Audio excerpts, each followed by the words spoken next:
我がセルペテンペスタの鱗からは嵐属性の炎が吹き出している。何時らも知っておろう。嵐属性の特徴は分解。さよう。鱗に触れただけでその物質枠だけ破壊されるのだ。何時のカンガルーはもう動けまい。Yo, welcome back to the Channel House fam. It's your boy Jay back with another Hitman Reborn video for y'all today. But before we get into the video, let's drop that intro.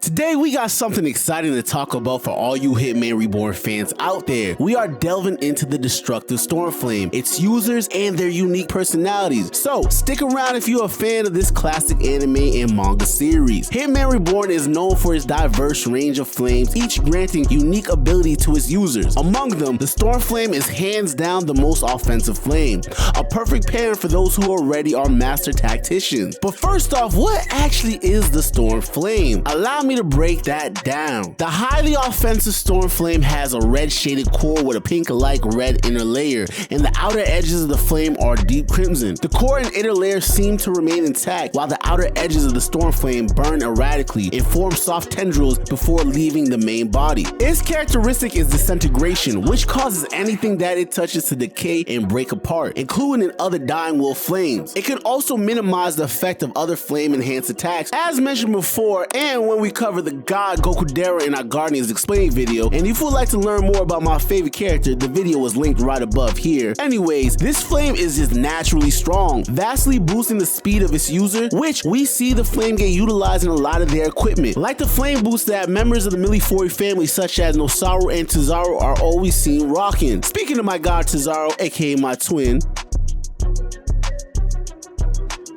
Boy, if you don't get...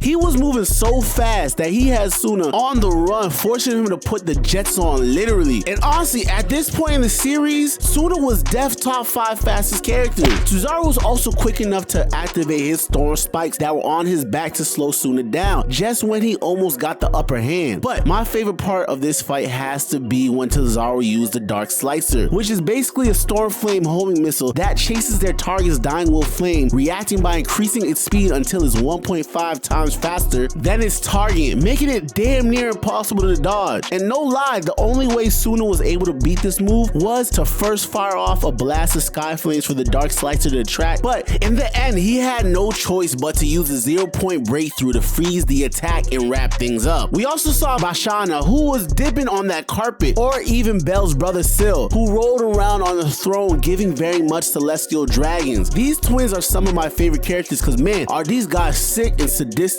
with Syl popping up in the future arc on the ops side after being presumed dead from Belle killing him in the past just so he could beat his older twin to the throne. Very nasty work. Both of these twins use throwing knives with the Stormflame and both have pretty unique box weapons. Belle has a Storm Mink that despite its appearance, it actually puts in work, being able to not only produce Stormflames through frictional heat when it rubs objects against his body, but the Storm Mink could use his tail as a Stormflame whirlwind, which negated any incoming attacks with the disintegration characteristic. When we first met Lil Buddy, he created a massive Stormflame that instantly washed a bunch of Milifori soldiers in a second. His brother ain't no slouch either, almost getting his lick back on his brother in the future arc. His box weapon are Storm Bats that can emit invisible Stormflames to detect opponents, kind of like real world bats in their ultrasonic waves. Anything hit by these invisible Stormflames is damn near crushed, with 80% of the emitted flames sticking to the target instead of reflecting off. And honestly, this move would have put Belle on a t-shirt if it wasn't for Fran saving his life with an illusion. Now, what I like about the Stormflame is a lot of its users have very unique box weapons, like the giant ass snake that Bashana used against Ryohei. And it makes sense why Ryohei beat this guy, because this dude was bottom of the barrel weak. His snake could use the disintegration characteristic to absorb its ops dying wolf flames and box weapons like it did to this poor little bear. This snake said fuck the bare necessities and swallowed up Balo in one bite. With every every box weapon absorbed, this snake grew stronger and larger, as almost if the snake had the cloud's flame propagation characteristic. Now, the last user I want to go over is Zakuro, the real Storm Reef. This guy was definitely the fastest user. Some was literally doing the body flicker like he was Susui Uchiha when he was in his T-Rex Carnage mode. Even after getting hit by a combo attack that was lightning, storm, and mist that had both hardening and disintegration characteristic, he was easily able to body both Gamma and Loud Merch, causing Gokudera to finally release his Cambio Forma, G's Archery. Even when Gokudera used his standard attack, the Flame Arrow, against Zakuro, he was easily able to overpower it, showing us that a user who had better control over the Storm Flame could overpower another super strong Storm Flame user. Even when this man took on a full force G's Archery to the Figi, he only lost the arm. This man was also able to use the Storm Flame to create a Magma Storm Flame beam, which almost sent Gokudera to the afterlife if he did not get saved by Zanzis. He was that fast and strong. Now, most Storm Flame users are just like the Storm Flame itself, hella volatile, violent, quick to anger, and always trying to fight someone. But the best part is that a lot of them are highly smart and master tacticians, planning out each battle ahead to catch their opponents slipping. Rather than solely relying on the raw strength of the Storm Flame itself, they prefer to play chess rather than checkers. As we saw with Gokudera planning the whole surprise attack on Zakuro, his preparation for the Storm Guardian ring battle, or even being the first Guardian in the future to not only activate his Dying Wolf Flame without pills or a shot, but he was also the first person to open a box weapon. Just after listening to Future Yamamoto's brief explanation on life and wave energy. But for me, what really separates this Storm Flame in the stronger tier of Dying Wolf Flames is that disintegration characteristic. It is as strong as hell. With the right user, of course. As we see, it has not only stopped other Dying Wolf Flames dead in their tracks by breaking down anything it comes into contact with, making it perfect for both offense and defense, adding that extra little bit of oomph to this already OP flame. Interestingly enough, this might have been potentially the second Dying Wolf Flame introduced into the series after the Sky Flame, with Bianchi's Poison Cooking. Anything she touched turned into poison cooking, and with the flip of her finger, she could make them explode. Now, my theory is that this technique was actually powered by the Storm Flame and disintegration, as she will go on to use this technique in the future arc with the Storm Flame. Although this flame is possibly the strongest right after the Sky Flame, it's not impervious. It's taken L's to harmonize Sky Flames and Ryohi's Sun Flame, and as we mentioned before, it has also been overpowered by stronger Storm Flame user as well. But nonetheless, in the world of Hitman Reborn, the Storm Flame is not just a source of power, it is a force of chaos, just like the element it takes after, Storm. It's so volatile. Whether you're a fan of the series or new to the concept, the Storm Flame adds an intriguing layer of chaos to the story, making it a must-explore element in the captivating universe of Hitman Reborn. Thank you, House fan, for stopping by the channel. We here at the House of Animation are dedicated to bring you guys the best content we can, and we put a lot of hard work into these videos, so it would mean a lot if you could mash the like and subscribe button, and make sure to turn them noties and alerts on to make sure you don't miss out on our videos. Also, make sure to drop a comment below to let us know if you agree with this breakdown or what else you would like us to explore on this channel. And well, with that, House fam, you already know what it is, baby. Got a blast.